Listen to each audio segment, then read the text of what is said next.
where it all began as we near the end of the second decade of the 21st century. There is no question that the Chevy Corvette has become one of the most recognized, most celebrated and most powerful production cars in the world. With the latest pinnacle of Corvette'dom, the C8 Corvette C06, wearing the current crown of the best Corvette ever made. However, this current King of the Hill ascended to its throne in exactly the same way that earlier generations of Corvettes ascended to similar precipices before it.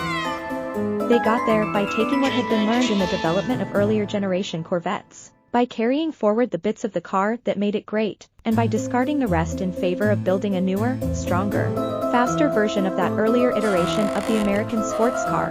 In many ways then, the Corvette is very much like the proverbial phoenix from ancient Greek mythology.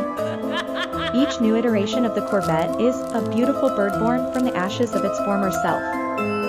Is this a fair analogy? From our perspective, we would say most definitely yes. Consider that each Corvette, in its own time, was the dream car that captured the imaginations of an entire generation of men and women.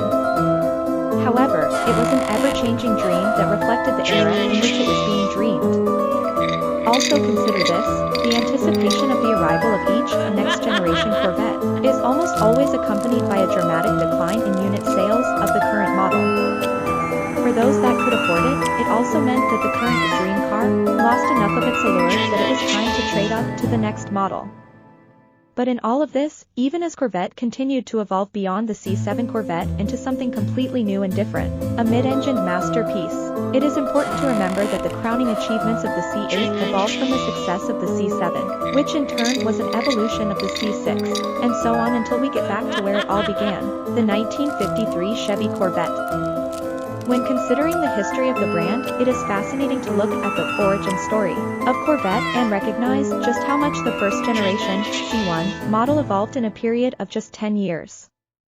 For the purposes of this discussion, the C1 Corvette can effectively be divided into 4 sub-eras, based mostly on the outward physical build of its body: the 1953 to 1955 Corvette, the 1956 to 1957 Corvette, the 1958 to 1960 Corvette, and the 1961 to 1962 Corvette.